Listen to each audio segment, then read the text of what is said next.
One of the most spooky and chilling mysteries, where did my car keys go? They're not in my pants pocket, and then I find them in my jacket pocket. That'll tell you something about how compelling the movie that I just saw was. I'm John Hayeck, and welcome to my movie thoughts.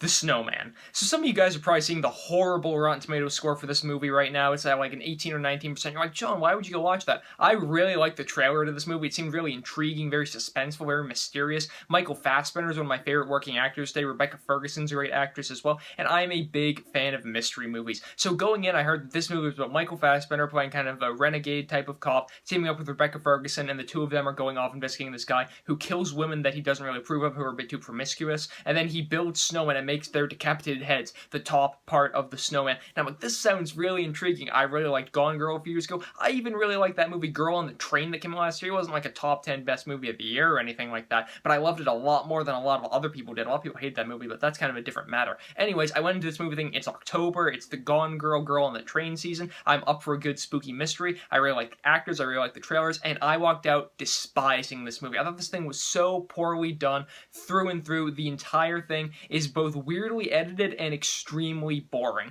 By weirdly edited, I mean from the first few scenes of the movie, you just see it's almost jump cutty, where it's like, oh, it shows this young kid, and then shows his mom, and then shows this guy coming in, and then shows his car, and then shows this snowy landscape, and I'm like, this is not how you want to entice your audience into following the movie along. But that is then contrasted by the really bizarrely slow pace of this movie. And movies can be slow paces and can have slow paces and have you be intrigued the entire time. One of my favorite movies of all time is Prisoners. I love that movie because it's a slow burn, but throughout the entire thing you're intrigued, there's new layers being added onto the mystery. In this movie, it feels like the director's trying to like juggle a bunch of different elements of story, but he actually isn't. He's just throwing the juggling balls at you and saying, pick up all these cool new plot elements, and in reality you're just like, no, this feels like it's all kind of unrelated, and I don't know where the movie's going. I don't care about any of these characters because no time's being spent developing them, and I'm bored.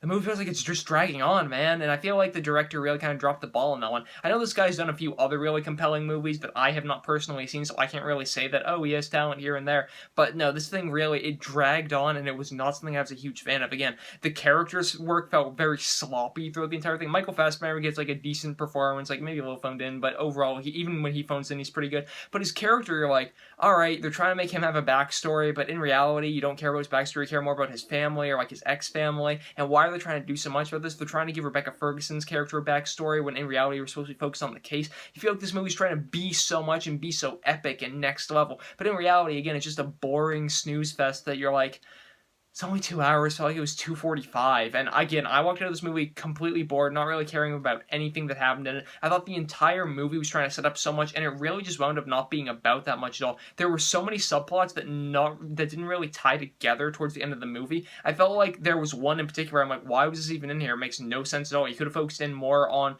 the kind of Michael Fassbender family element, and then when the end of the movie comes, you're like, alright, this kind of all ties together in a certain way. The investigation part was like kind of compelling, and the third act was a little bit exciting, but other than that, I really did not like The Snowman. My expectations were completely crushed, and I'm going to wind up giving The Snowman a D+. Be sure to let me know what you guys thought of The Snowman in the comment section down below. You guys can go over to mymoviethoughts.com, subscribe to this YouTube channel, or follow me on Twitter at JohnMHayeck to stay updated with everything I'm doing. Links to all three of those being in the description down below. You guys can also like this video, comment on it, share it with some friends. I am John Hayeck. As always, thank you guys so much for watching.